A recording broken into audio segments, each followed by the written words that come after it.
Conry here from the University of Michigan. I'd like to thank you for joining us today through Coach Through Cancellation. Today, Coach Rogalski and I are going to give you a couple of drills so that you can be a little bit more efficient around goal line extended.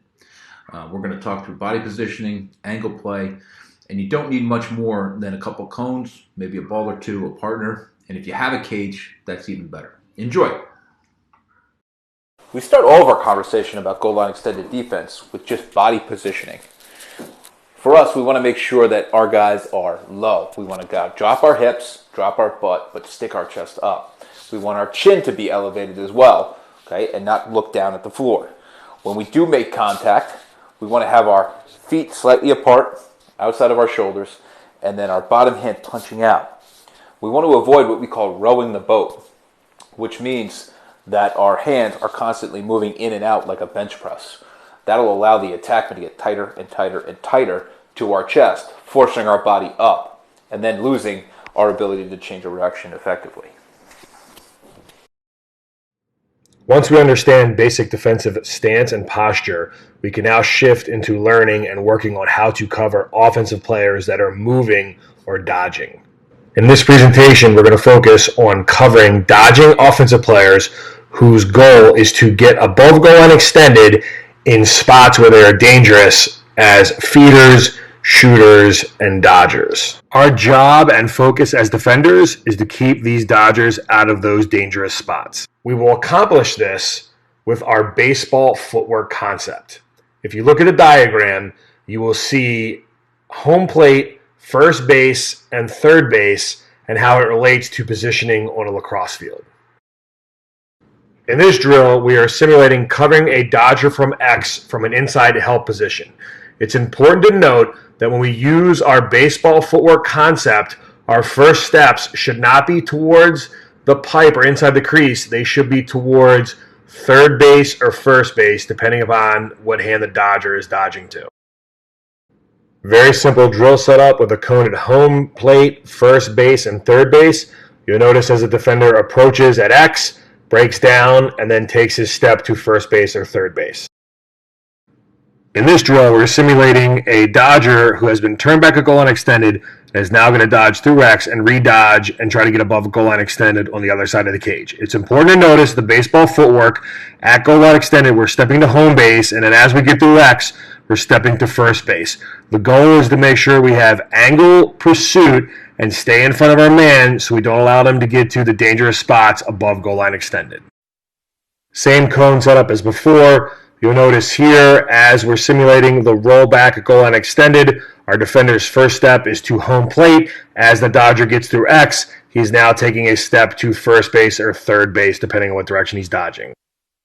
In this drill, we're simulating a change of direction at goal line extended and another at X. It's important to note on the first change of direction, our baseball footwork step is the home plate, and on the change of direction at X, it's either to first base or third base.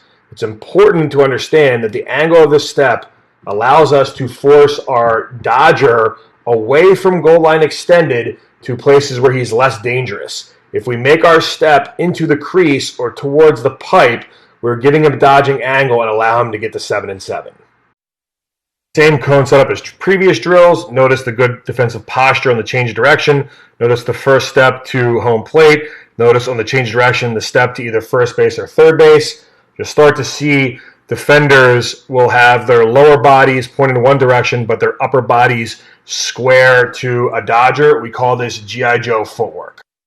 In this drill, we'll be approaching a dodger from a help position from the inside and forcing him through X. We're going to start to emphasize our G.I. Joe footwork, which is where our upper body is square to a dodger and our lower body and hips will be angled and doing something different, such as a lateral shuffle, a lateral run. Our goal is to force the dodger through X, then allow us to get to our baseball footwork to first base or third base and force the dodger wide and not allow him to get to 7 and 7. Again, same cone setup as other drills. You'll see here we have an approach with a breakdown with good defensive posture into some lateral G.I. Joe footwork. Could be lateral steps, could be shuffles, could be lateral run, and then we're getting to our baseball footwork to force change direction at goal line extended and then we're defending a dodger through X, continuing to work on our baseball footwork. Next drill we'd like to introduce is what we call Bangles. This drill is designed to practice opening and closing our hips, keeping low and sitting on goal line extended, while still being able to move with explosive movements laterally. The setup is pretty simple. You need 4 cones, sticks, gloves, anything you can have. If you have a partner, that's great. They would have a ball. If not, it's still an effective drill. What you want to do is set it up 3 yards apart with your cones going on a winged angle. The interior cones you will run, actually straight around run. And when you get to the second interior cone, turn your hips quickly so that you can slide step or shuffle to the outside cone. If you do have a partner, have them throw the ball at your leg. Okay, you want to catch it somewhere around the knee to the calf. Don't reach over. Grab it and throw it back.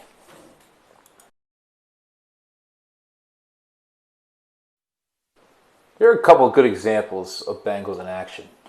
If you can look over to the right side of the screen, you'll see number 30, Dylan Gardner. He does a good job getting it, catching it at the outside, and not stopping to throw the ball back. The ball's in and out of his hands. Here's a couple of reminders for you. Always keep your butt down and your chest up. Don't reach for the ball and lean over, but sit your butt down closer to go ahead and catch. And then as you go ahead and catch the ball, don't stop it to change direction. Get out of the break quickly. It is relatively taxing of a drill. Now we want to put this into concept on the field. You can see here how our guys are using the same motions as Bangles as they flip their hips around goal line extended. We always start in a sprinter stance with our foot closest to the cage back, so we can fire our hips through and really feel that momentum. When we add a check, right, we add a check on goal line extended to make sure that we are getting the bottom hand off of the attackman stick, right? And you can see how we punch right after it. Having that punch, we want to leave it out there and not bench press. Once you bench press, you allow the attackman to get closer and closer to your body. By leaving it out there, you can steer by using your lower body. Now we're going to put it into action against an actual attackman. We want to use all the skills we've been doing through Bangles and all the skeleton work. You can see how we're trying to flip our hips and get ourselves in good contact spots. Making sure that we lock our arms out, right, to turn and defend goal line extended. Making sure we drop the hammer or have a hard check right on goal line extended will assure that the bottom hand comes off.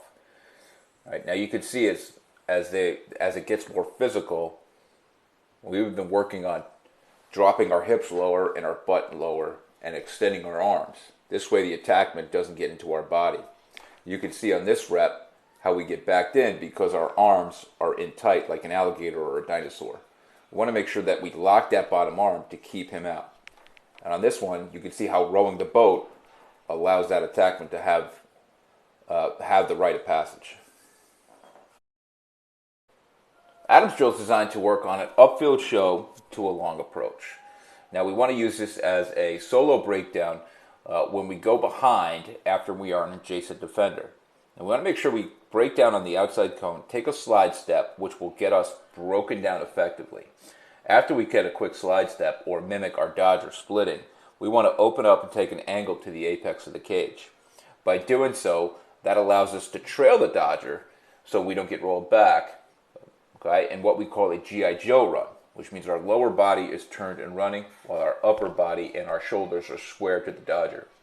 Once we hit the apex of the cage, that allows us to get up and get to goal line extended to win a matchup. Here you can see a couple of decent examples of our guys executing. You see how once he approaches, he stays square, and as he opens up, he takes the angle to the far side of the cage.